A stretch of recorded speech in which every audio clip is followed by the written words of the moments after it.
Yo guys, welcome back to another video. Today we are going to be reviewing and just talking about One Piece's Water 7 Saga, more specifically the Enies Lobby and post Enies Lobby arcs.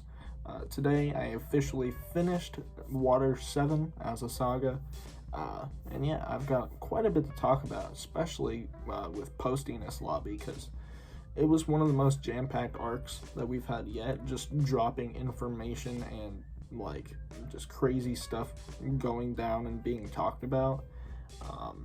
Yeah, one of the most entertaining arcs. I'm not going to talk about it any more than that at the moment, because, I'll go more in depth here in just a little bit. But yeah, I hope you guys enjoy. Let's get into it. So starting with Enies Lobby, first of all, I'm not going to get into every single detail about this arc or these arcs because that would just take forever, but I'm going to talk about the parts worth mentioning in my opinion. So firstly, Robin's backstory, I believe to probably be the best backstory out of all of the Straw Hats so far. Frankie does have a pretty cool backstory. Robin's is like actually really entertaining to watch, especially I think part of that was because of just how mysterious of a character she was to begin with, and now it's sort of getting all revealed on why she was the way she was, and through flashbacks we get to see her entire childhood, her on the run through her teenage years until she finally meets Crocodile, and then at that point we know what happens from there because she was one of the main antagonists of the Baroque Works saga. So her whole backstory and all that was really cool. Being able to see like the Devils of Ohara, the whole Ohara incident with Aokiji, as well as the giant dude whose name I forgot, Jaguar de Sol. He was cool. Olivia, who is Robin's mother, just all of that stuff. It just really was interesting, and we got to see what the Buster Call was, which I'll talk more about in a little bit, because the Buster Call just goes crazy. Yeah, and just all of her whole island, homeland, just wiped out with the press of a button, pretty much. All that was just really crazy, and it just put all of the pieces together on why Robin is the way she is, and why she decided to work with CP9 to try and assassinate Iceberg, frame the Straw Hats, all of that. Yeah, also, it brings up a lot of questions because, of course, Robin's whole thing is that she can read the poneglyphs, which are left by an ancient people and tell of this ancient civilization who we're supposed to know nothing about.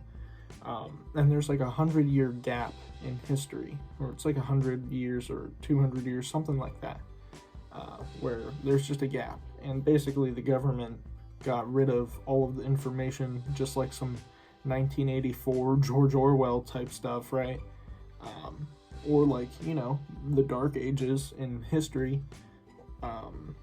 Yeah, basically the government just covered up this entire period of time. And the reason why these ancient people left all of this information on the poneglyphs is because they knew that somebody was going to wipe them out, and they wanted to be able to help the other people in the future realize how like corrupt the people are that would end up defeating them. There was information that they felt that they needed to pass along to a future people, and so that's why they left them. But the government doesn't want you to know that information, because it would lead to their downfall. It's a liability, so that's why they try and cover it up. And any research upon like the gap in history, that's why research and the reading of poneglyphs is banned, and you can be executed for it. So I'm really interested in what happens with that 100-year gap. Does it relate to what happened in Skypiea with all of those people? Who knows? But I hope that they expand upon that more in the future. Talking more about, the actual fights that happen during this arc, all of the Straw Hats fighting CP9, I thought those fights were pretty cool, really entertaining to watch, or read. I guess you are watching it because it's a visual medium, but you know what I mean. Yeah, that was really entertaining. I really liked how all of the fights, there was like a Straw Hat put up against a CP9 member, but then two fights would interfere with each other, and then their opponents would they'd switch off with each other, and just how everybody was just, all of the battles that were taking place were interconnected, I guess, and it was just seeing them all interact during the big battle was really interesting. I will say that the best fight, obviously, was Luffy and Lucci, which I'll talk more about in a minute, but I really thought that the Zoro fight was pretty bad. Did not like Kaku as a character at first when he was introduced as one of the Galila people, the shipwrights, and then even when he was introduced as one of the assassins, I still thought that he was a really cool character. And then they made him a swordsman, which was awesome. And, there was that scene where he jumps off like the wall and all that. I thought that he would be a really cool character, and sort of foreshadowed his fight with Zoro when they meet on the ship. Like, that was cool. I thought they were going to have a cool sword fight, but then the dude eats the fruit and turns into a giraffe, and it was one of the most, stupidest battles yet. Like, honestly, Zoro should have mopped the floor with this giraffe dude, but, I don't know. It was just stupid, and I did not like that fight, especially considering that it could have been much better. Now, talking about Lucci and Luffy. Well, before I do that, let's talk about Luffy with the introduction of his Gear 2 form. Yeah, really awesome moment. Of course, Luffy, when he first arrives to the tower where Robin is being held, they send Bluno over. Just take care of Luffy, It's all good, we're just chilling. We've got Frankie and Robin. We're about to get promoted and all that. Just go get rid of this nuisance. So Bluno shows up, not expecting much, and Luffy pulls out the Gear 2. Yeah, just out of nowhere. Was not expecting Gear 2 to happen at that moment. And I was expecting it to happen during that arc because, it's an iconic moment. But when it happened, I was like, oh, this is now. Okay. Yeah, really cool. He was able to keep up with the shave abilities of the CP9 members. Yeah, it was just a really dope moment. Just him unlocking Gear 2. And then in the fight with Lucci, of course, he uses Gear 3. And throughout the arc during the arc prior to his fight with Lucci, they do foreshadow the use of Gear 3. With him, he was actually going to use Gear 3 on Bluno, where he puts his thumb in his mouth, and then Bluno ends up just falling over, so he doesn't get to use it. And then he uses Gear 3 to knock down one of the doors, but we don't actually see the use of it. We just hear or see him say Gear 3, but we actually get to see what it looks like for the first time in the fight with Lucci. Now, the fight with Lucci was just awesome. It's probably my favorite fight in One Piece so far. I will say, for the longest time, my favorite fight was Arlong Park. Still one of my favorite arcs of all time. It was just so great, and Nami's backstory is amazing. Has one of the best, Straw Hat backstories. Aside from her being one of the weakest Straw Hats, in my opinion, I don't really like her too much. Her backstory is great. And Arlong is just a great villain. Just that whole section of the story is when, One Piece really solidified itself in my mind as a good series. Because, at that point, me watching Arlong Park, before I watched Arlong Park, I didn't know that it was a series that I'd want to invest time and money into. And then I finished Arlong Park, and I was like, yeah, this is the series for me. So it's kind of a big achievement, I guess, for an arc or not an arc, but like a fight. I guess also the arc too, but like the big fight to be able to overtake Arlong Park as my number one spot. But I do think that this fight in particular did. Lucci was definitely the most fearsome foe that we have faced so far, which is interesting because Enies was literally a lightning god and could turn himself into lightning, but I guess it makes sense that, Luffy was able to beat him because, of course, Luffy is rubber, so it was... Enies should have been more powerful, but Luffy just so happened to be, like, the perfect opponent, to defend against that specific power because of his own, odd attributes. But, Luffy and Rob Lucci were definitely a lot more evenly matched. I wouldn't say Luffy really had the upper hand in a lot of ways, like he did against Enies. And also Lucci had a lot of training and experience, him being an expert assassin working for the government. It was a lot more of an evenly matched fight, and this was the first time we really saw Luffy pushed to the brink like he was, and yeah, that fight was great. He whipped out both Gear 2 and Gear 3, not to mention everything riding on his back at that point, saving themselves. The Buster Call has been made. If he didn't beat Lucci there, then literally everybody dies. So, Robin, everything would have been for nothing if Luffy didn't win there. And just him finishing it off with, I believe it was the Gatling pistol or Gatling rifle, whatever his special attack was, that just finished him off, And of course, at the end there, he can't even move because he used so much energy. Just that fight was perfect, and I absolutely loved it. Enies Lobby ends with the crew barely escaping on the Going Merry, which should have been destroyed, but in a flashback we see that Iceberg had run into the Going Merry's ruins and rebuilt it. He rebuilt the Going Merry, and he did that because he heard the spirit of the ship talk to him, and the ship was like, yo, I gotta help the squad, fix me up, give me one last shot, I gotta help the squad, they're in need. So Iceberg listened, he rebuilt it as fast as he could, and gave the Going Merry one last, voyage.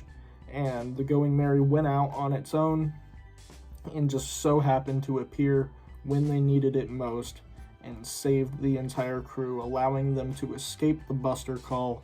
And what ends up happening is the Going Merry sinks, and Luffy has to put the torch to it, and it's kind of an emotional moment, though it's just a ship. But I understand the sentiment, just didn't think it was that crazy. Like, it's a boat, and y'all are about to get like a dope boat, so like you're getting a complete upgrade. Like, what was the point? It's like, I didn't cry when I had my iPhone 6 and then I upgraded to a 7. Like, okay. Anyway, that part was just kind of whatever, but it was still, a good moment, I guess. So RIP the Going Merry, and also Usopp still sucks. I know by me saying that, I'm just throwing Usopp under the bus randomly, but I'll talk more about Usopp in just a minute when I talk about the end of the post-Enies Lobby arc. Enies Lobby overall, I would give a 9 out of 10. Like, that was an amazing arc. Had some great fights. It was just really well written. Everything that happened was just amazing. That was probably, I'd say, my favorite arc so far in One Piece was Enies Lobby. But I know that there's still so much more to come, so I'm not going to give it a 10 out of 10. It's a 9 out of 10 for me right now. Really great. Had some awesome moments. Yeah, let's get into the post-Enies Lobby. So like I said, the post-Enies Lobby arc is probably the most jam-packed arc we've had yet. There was just so much information being dropped, so many name drops, and so much happening. So firstly, Garp shows up. You know, the Straw Hats return to Water 7. They're kind of just chilling, laying low after everything that happens. And Garp manages to track down the Straw Hat crew and shows up and makes the big reveal that Garp is in fact Luffy's grandfather, and that he was the pirate who captured Gold D. Roger way back in the day. And yeah, they have a whole moment which was really funny. Also, my boy Kobe, bro, he shows up and he has probably the biggest glow up in One Piece. I've had a conversation about this before, but I think that honestly, there's been theories on the internet that I have read and I fully agree with. Kobe is one of the most important characters in One Piece, and a lot of people don't realize it. Him and Luffy started in the same place, and they have their own paths that they're growing on. Luffy being the main character and the central focus of the series, I don't think we're meant to really see Kobe. You know, we're supposed to check in on him here and there, and we see his growth. Him, of course, being trained by Garp, and at this point, he's like a petty officer, and not to mention my boy's dripped out. He got taller too. He's not a little snot-nosed brat anymore. He actually learned the shave technique that we saw CP9 use several times throughout that the last couple of arcs. Like, he is actually a decent opponent now. Luffy takes him down immediately when they do have a little bit of a brawl, but that's, you know, to be expected. Luffy literally just fought the leader of CP9. Like, he's not getting punked by this little kid. Well, he's not really a little kid anymore, but you guys know what I mean. Like, Kobe who? You know, like, nah. But yeah, a lot of people don't give enough credit to Kobe, and I think that there's gonna, like, towards the end of One Piece, I can definitely see him being like a secret final boss. You know, everybody overlooks him, but the evidence and the foreshadowing has been there since the beginning. He is like the perfect foil to Luffy. They totally have a whole yin and yang thing going on here, with Kobe going down, you know, the split in the road, you know, Luffy becoming a pirate, Kobe becoming a marine, and they're both gonna be in the same spot. And of course, Kobe saying that, hey, you know, you're gonna be the pirate king, I'm gonna become an admiral. Of course, being like the same rank as Aokiji at this point. He's promising Luffy that he's gonna get stronger, and I believe it. They're gonna have to face off at some point, and it's gonna be epic. And I feel like a lot of people aren't gonna see it coming, but the evidence is all here. Kobe is gonna be goated. Anyways, we do get a lot of name drops here. In this little section, Garp is talking about how Luffy's father, of course, is Monkey D. Dragon, or is it Dragon? It's Monkey D. Dragon, I think. Who, of course, we saw him meet Luffy in Logtown. He is the leader of a resistance group who is trying to fight the government, and he's known as like the world's worst criminal. Luffy didn't even realize that that was his dad at the time, but Garp just confirmed it. So, you know, he is one of the most mysterious men in the entire series, and I'm excited to see what happens with him more later on in the series, what he is all about, how strong he is, what his abilities are, his connection to the overall plot. You know, he's definitely a character that's working in the shadows, and we don't know much about him yet. There ain't no way that he's, you know, not pulling strings in one way or another. We also get introduced, not really meet him, but the name drop Vegapunk, who, you know, I've been spoiled with a few things here and there, but I guess he's a prominent character in the most recent One Piece arcs, or not arcs, chapters. He plays somewhat of an important role, but basically he's a scientist who works for the Marines. He's one of the greatest minds of all time. He did a study on giving inanimate objects devil fruit powers, which we do see earlier in the arc. There was a sword being used by Spandam, who is the director of CP9, that turn the sword into an elephant. So I was really confused by that when I first saw it, because I was like, how does a sword eat a devil fruit? Like, what? But apparently this scientist dude figured it out. He also figured out like the secrets of the sea prism stones, which of course block devil fruit powers and carry the energy of the ocean, which we've heard about prior.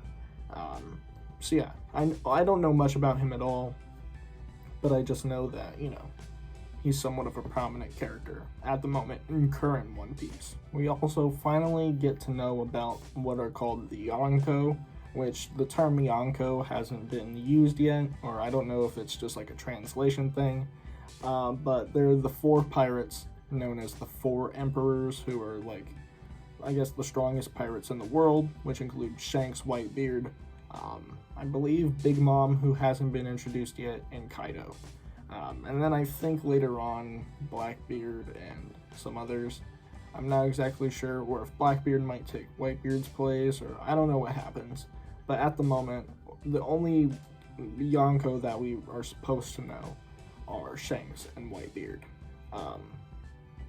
They sort of get name dropped, I guess, like, not the characters themselves, well, I guess in a way they both are, but the term 4 Emperors is first used here. At least I believe it is. I may have missed it in the past. But the world government, as well as the 7 warlords of the sea, who we know all about at this point, are teaming up to try and take down these pirates, because they're dominating everything. In this section of the story, we also learn about the New World through conversation between Kobe and Luffy. He's like, someday we'll meet up again in the New World, and Luffy doesn't know what that is. Basically, it's where there's the red line that separates the globe, I guess, or the ocean. Everything that we've seen so far has been like the south, and then the New World is everything above. So we've only scratched the surface so far. I believe everything that happens in the first half of One Piece is in, I don't know what to call it, but just this area. And then we have the New World, which is where the second half of One Piece takes place. Then we have the fated meeting between Whitebeard and Shanks. Now, this moment was really cool. We haven't seen much of Whitebeard yet. We just know that, Ace works for Whitebeard, and he's known as the strongest man on Earth. Shanks meets him, they talk a while. We see the introduction of Haki. Now, I believe Haki was seen before, prior in the series. I think even Luffy's gear abilities are technically Haki, and we even see Haki be used in the first chapter when Shanks uses it on the sea monster, I believe. But I think that this is the first time that the word Haki is used. And we see him, I believe it's called Conqueror's Haki.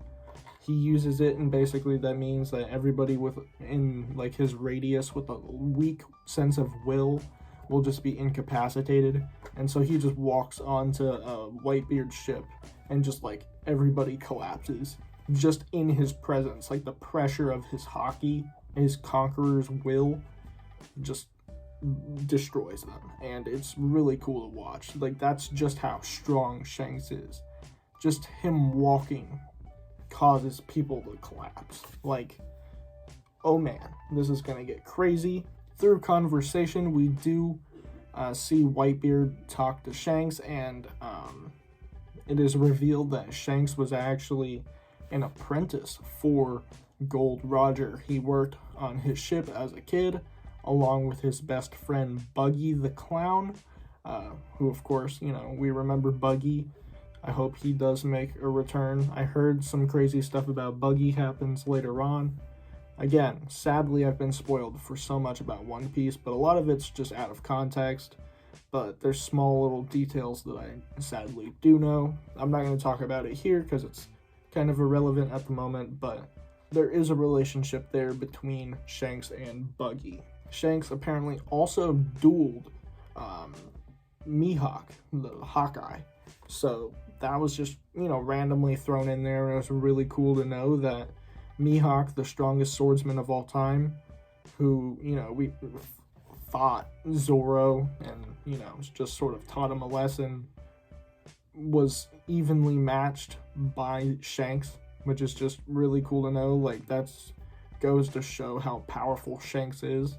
He went toe-to-toe with the greatest swordsman in the world. Then, finally, we do learn that the scar on Shanks' face was given to him by Marshall Teach, who is, of course, Blackbeard. Blackbeard was a member of Whitebeard's crew until he betrayed Whitebeard, killed some of his crew, and stole the power of the darkness fruit, which I'll talk more about in a minute when I talk about the confrontation between Ace and Blackbeard. This confrontation between Shanks and Whitebeard is really interesting because they talk about, how Whitebeard sent Ace after Blackbeard to get revenge, but Shanks is like, yo, you don't want to mess with Blackbeard right now. We need to, bide our time because this is the kind of dude who is really dangerous and he's not going to stop until he gets to the top.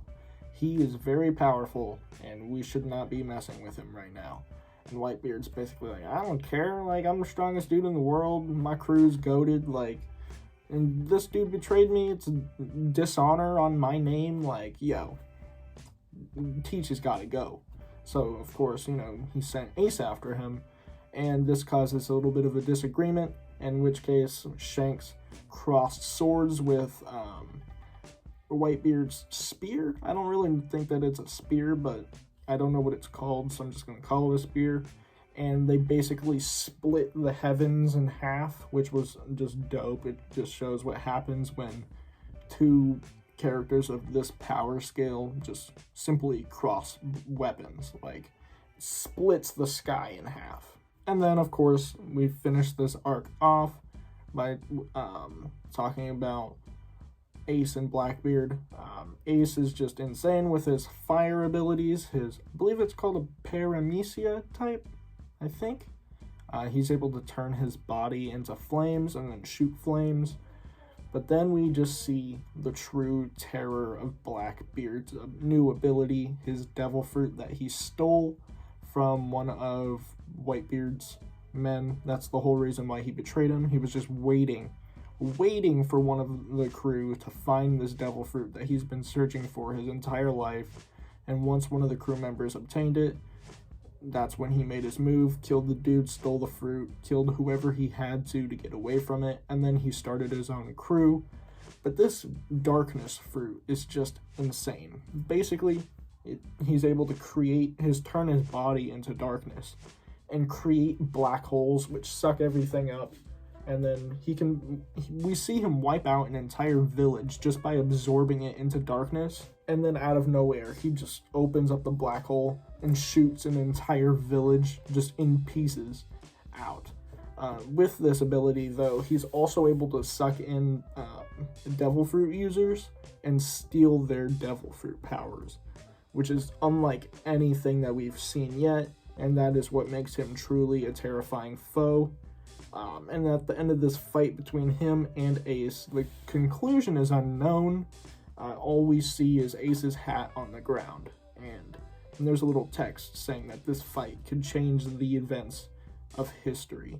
And me knowing what happens later on with the Marineford arc, and also, a prior statement that Teach made to Ace saying that how he was going to capture him and turn him into the government, I can assume what happened and the outcome of that fight. Of course, probably Ace, took a beating there, if I'm honest. At least I think that's probably what happened. Yeah, Blackbeard is a terrifying foe who was, really foreshadowed as early as the Jaya arc. I believe it was the Jaya arc when we were introduced to Bellamy and in that same area, Blackbeard. So, yeah, kind of crazy. And now he's starting to make moves. I cannot finish this video off before, of course, talking about Frankie and the Thousand Sunny. That's like a crucial part. With the money that Frankie stole from the pirates, he had ended up buying this rare wood from this special tree that is basically indestructible. It's very durable and is sometimes pops up, on the black market. And that's what he had bought. He was going to build the ship of his dreams, and it was the same wood that Tom had used to build the ship of Gold D. Roger. So he decides, I'm going to build this ship and I'm going to give it to the Straw Hats. They work on it for days. The shipwrights help them, Iceberg helps them, and they just create this awesome ship that is basically twice the size, if not larger, than the Going Merry. Really cool looking ship. It's got like a slide in it. It's got a big aquarium. It's probably got a massive kitchen. It's got a whole yard where Nami can put her tree. It's just bigger and looks cooler. And of course, Frankie ends up joining the crew. There was a really funny part where Frankie's swim trunks got stolen and he was streaking through the city. And all of the people were like, oh, hide the kids. No, we don't want him to see this pervert that's streaking. It was just really funny. And then what ends up happening is Robin uses her hand powers and grabs his nuts and makes him scream in pain until he joins the crew. That was I was not expecting that, and just that whole scene was really funny. And then of course, I forgot to mention, Usopp rejoins the crew. Still don't like Usopp, but it's whatever. I think that it would have been really interesting to see what would have happened if he hadn't rejoined the crew and instead went with the Giants to Elbaf to train on his own. That would have been interesting, and maybe we would have run into him later on in the series. Who knows? That's just like a what if kind of thing, but I think that would have been really cool. Maybe Usopp would have become a better character. Who knows? But yeah, he rejoined the crew. I still don't like Usopp. What are you gonna do about it? The crew goes on their next adventure. Anyways, guys, I hope you did enjoy the video, the review. I'm really close to getting into the halfway point of One Piece with, again, Marineford and the Paramount War, which I'm really excited for, and hopefully early next year I should be reviewing. This might be like the last video you guys see of me. Hopefully not for the year, but I'm going to take a little bit of a break for Christmas break, as I made a community post about this, but my girlfriend is coming to see me. I want to devote as much time to that as I can, so yeah, not going to be uploading anything, working on any videos for a little bit, just going to be chilling. So I am pre-recording this for the weekend. Anyways, again, hope you guys enjoyed. Stay tuned, more content coming soon. I'll catch you guys in the next one. Peace.